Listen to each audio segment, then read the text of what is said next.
नमस्कार, मंडल news bulletin में आपका स्वागत है। आइए पेश करते हैं आज के प्रमुख व मुख्य समाचार। फास्टैग से संबंधित नियमों में एक बड़ा बदलाव किया गया, जिस पर नवंबर से अमल किया जाएगा, जिसके चलते 15 नवंबर के बाद यदि किसी वाहन में वैध फास्टैग नहीं है अथवा उसका फास्टैग खराब हो गया है तो उस वाहन धारक को दुगुना टैक्स अदा करना नहीं पड़ेगा, बल्कि टैक्स की तुलना में 1.25 गुना टोल शुल्क अदा करते हुए टोल नाकों को पार किया जा सकेगा। हालांकि इसके लिए संबंधित वाहन चालक को कैश कार्ड का प्रयोग करना होगा। इसके अलावा यदि टोल प्लाजा की मशीन खराब रहती है तो वैध फास्टैग रहने वाले वाहनों को उस टोल नाके से निःशुल्क गुजरने की अनुमति दी जाएगी। इस नए बदलाव के चलते टोल संकलन प्रणाली को सुधारने तथा वाहन चालकों को होने वाली तकलीफों को कम करने में सहायता मिलेगी। दशहरा पर्व वाले दिन मुंबई पुलिस की ओर से मिली एक सूचना के आधार पर अमरावती ग्रामीण पुलिस सहित नागपुर पुलिस की अपराध शाखा ने परतवाड़ा की ब्राह्मण सभा कॉलोनी परिसर में जबरदस्त छापामार कार्रवाई करते हुए 13 युवकों को हिरासत में लिया था, जिसके बाद बड़ी तेजी के साथ यह खबर फैली कि परतवाड़ा की ब्राह्मण सभा कॉलोनी व दामोड़िया प्लॉट परिसर में लॉरेंस बिश्नोई गैंग के सदस्य आकर छिपे हुए थे, जिन्हें पुलिस द्वारा गिरफ्तार किया गया। परंतु कल सबसे पहले अमरावती मंडल ने ही अपने स्तर पर खोजी पड़ताल करते हुए यह तथ्य उजागर किया था कि पकड़े गए युवकों का लॉरेंस बिश्नोई गैंग तो दूर अपराध जगत से भी कोई वास्ता नहीं है और इसमें से किसी भी युवक के खिलाफ कोई आपराधिक मामला भी दर्ज नहीं है। अमरावती मंडल द्वारा प्रकाशित खबर उस समय पूरी तरह से सही साबित हुई जब कल देर रात अमरावती ग्रामीण पुलिस ने भी अपनी ओर से प्रेस नोट जारी करते हुए यह स्वीकार किया कि 2 अक्टूबर की रात हुई उस कार्रवाई के दौरान पुलिस द्वारा पकड़े गए युवकों का किसी आपराधिक गैंग के साथ कोई वास्ता नहीं पाया गया। साथ ही अब यह जानकारी भी सामने आई कि ग्रामीण पुलिस ने इस मामले में डी फाइल करते हुए बंद कर दिया है तथा परसों रात पकड़े गए सभी युवकों को कल देर रात छोड़ दिया गया है। इसका अंदेशा भी अमरावती मंडल ने गत रोज प्रकाशित अपनी खबर में व्यक्त किया, जिसके चलते अमरावती मंडल की खबर 100% सही व सटीक साबित हुई। इस संदर्भ में जानकारी व प्रतिक्रिया हेतु संपर्क किए जाने पर अमरावती के ग्रामीण पुलिस अधीक्षक विशाल आनंद ने कहा कि हमें इंटेलिजेंस की ओर से जो इनपुट मिले थे, हमने उनके आधार पर नियमानुसार वो आवश्यक कार्रवाई की। इसके बाद हिरासत में लिए गए युवकों से की गई पूछताछ के जरिए यह बात स्पष्ट हुई कि इंटेलिजेंस की ओर से दी गई सूचना में न कोई चूक हुई है और जिन लोगों के बारे में सूचना दी गई थी पकड़े गए लोग उनसे अलग है, तो यह बात और पहचान सुनिश्चित होते ही उन युवकों को छोड़ दिया गया। साथ ही इस संबंध में मुंबई पुलिस को अवगत भी करा दिया गया। ऐसे में अब मामले की चूक कहाँ हुई और असलियत क्या है, इसकी जांच करने का जिम्मा मुंबई पुलिस का है। महिला वकीलों के यौन शोषण के 1.5 वर्ष पुराने किंतु गंभीर प्रकरण में विशेष न्यायालय द्वारा सुनवाई पूर्ण कर लिए जाने का समाचार है। अब फाइल आर्गुमेंट हो जाने की खबर विधि सूत्रों ने अमरावती मंडल को दी और बताया कि दोनों आरोपी जजों का भविष्य विशेष फैमिली कोर्ट न्यायाधीश बनकर के हाथों में है। वे शीघ्र अपनी रिव्यू उच्च न्यायालय के सुपुर्द करने वाले हैं। मुंबई उच्च न्यायालय के सातारा के अतिरिक्त सत्र न्यायाधीश धनंजय निकम और पालघर के वरिष्ठ दीवानी न्यायाधीश इरफान शेख को गंभीर दुर्व्यवहार के कारण बर्खास्त कर दिया गया है। यह विधि सूत्रों ने उक्त कार्रवाई की पुष्टि की। उनका कहना है कि जज निकम पर 5 लाख रुपए की रिश्वत मांगने का मामला प्रलंबित है। ऐसे ही जज इरफान शेख मुंबई में 2022 में हुई सड़क दुर्घटना में लिप्त पाए गए थे।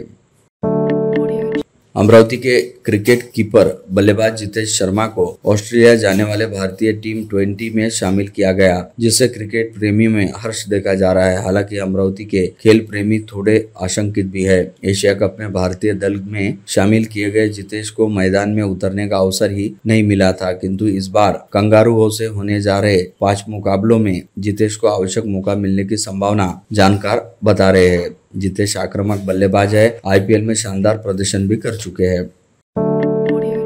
राष्ट्रीय स्वयंसेवक संघ का विजयादशमी उत्सव कल रविवार 5 अक्टूबर को शाम 5 बजे से नरसम्मा कॉलेज मैदान पर आयोजित है। लेडी गवर्नर रही डॉक्टर कमलाताई गवई के मुख्य अतिथि के रूप में उपस्थित रहने की बात से यह आयोजन देश भर में चर्चा का विषय बना। ऐसे में आज दोपहर तक डॉक्टर गवई के स्थान पर नए अतिरिक्त के नाम को लेकर सस्पेंस बना हुआ था। संघ के पदाधिकारियों ने इस बारे में कुछ बोलने या बताने से साफ मना कर दिया। केवल इतना ही कहा कि आपको समय पर पता चल जाएगा।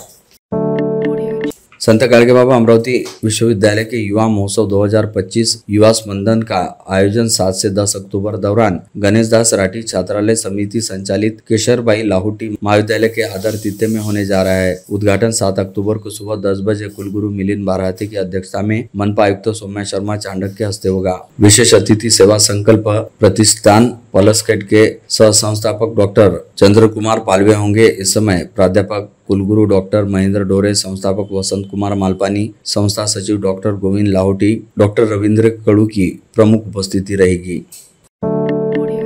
अमरावती मैराथन एसोसिएशन ने कल रविवार 5 अक्टूबर को राज्य स्तरीय हाफ मैराथन दौड़ का आयोजन किया है, जो सवेरे ठीक 6 बजे शिवाजी शारीरिक शिक्षा महाविद्यालय के प्रांगण से प्रारंभ होगी। अलग अलग समूहों में 5 से 11 किमी लंबी दौड़ रखी गई है, जिसके लिए 10 जगहों पर वाटर स्टेशन सहित विविध सुविधाएं उपलब्ध कराई जा रही है। मैराथन एसोसिएशन के पदाधिकारियों ने बताया कि पुलिस बंदोबस्त सहित सभी तैयारी पूरी कर ली गई है, जिसमें 3120 प्रविष्टियां प्राप्त हुई है।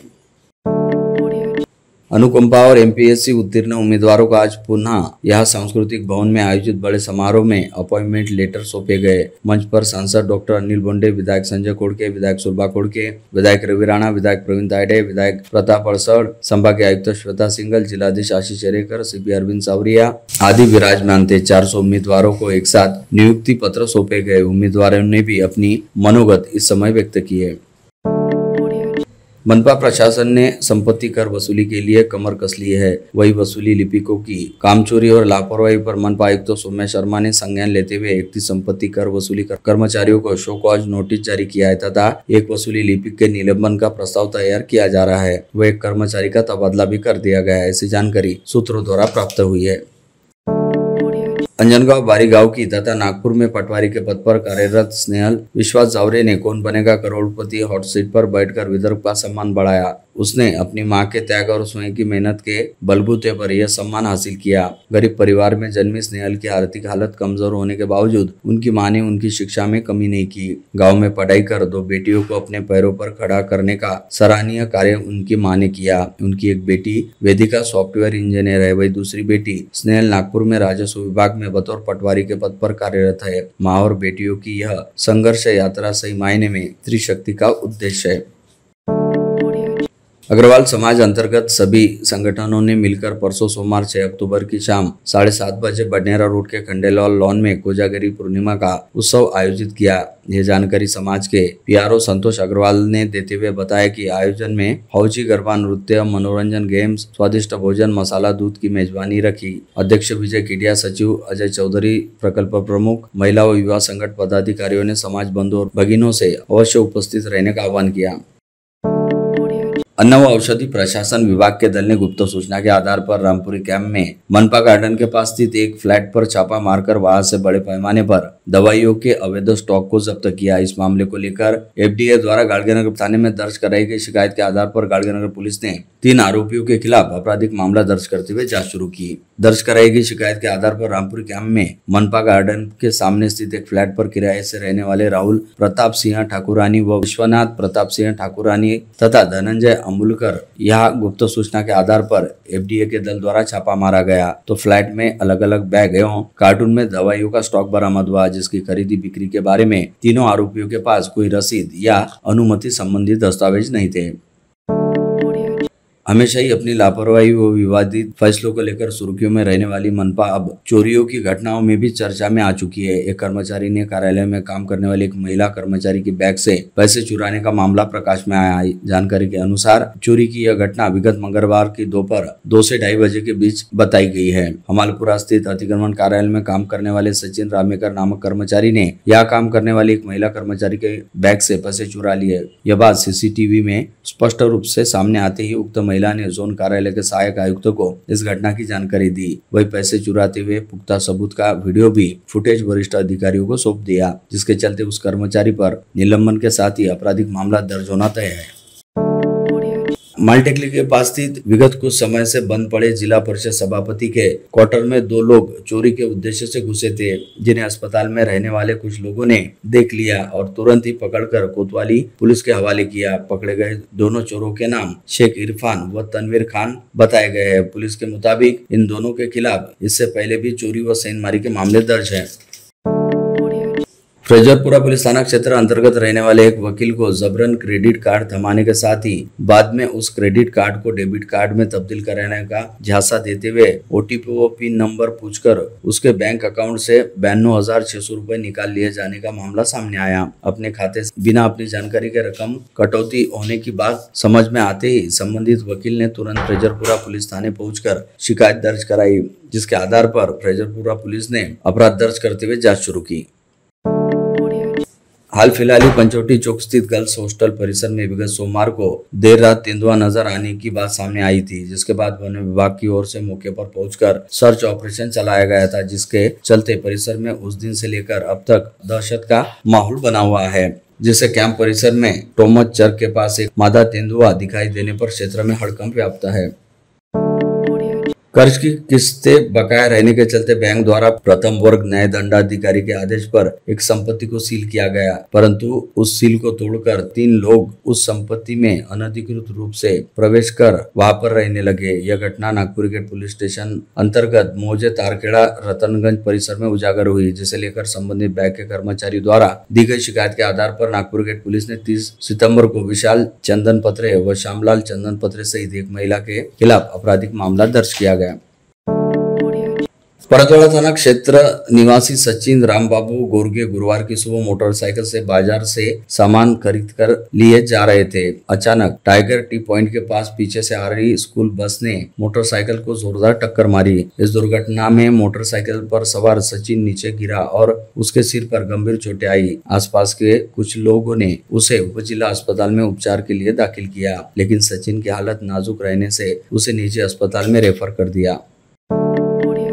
परतवाड़ा पुलिस ने कुख्यात दुपहिया चोर को गिरफ्तार करने के साथ ही उसके पास से चोरी के दुपहिया वाहन जब्त किए। पकड़े गए वाहन चोर का नाम राजेश संजय उइके बताया गया, जो चोरी के दुपहिया वाहन को बेचने हेतु परतवाड़ा बैतूल मार्ग पर एक बेकरी के निकट खड़ा था, जिसके बारे में जानकारी मिलते ही परतवाड़ा पुलिस के दल ने तुरंत मौके पर पहुंचकर उसे अपनी हिरासत में लिया। साथ ही उसके पास से चोरी के 2 दुपहिया वाहन भी जब्त किए गए। जब्त किए गए वाहनों की कीमत 1,10,000 रुपए बताई गई है।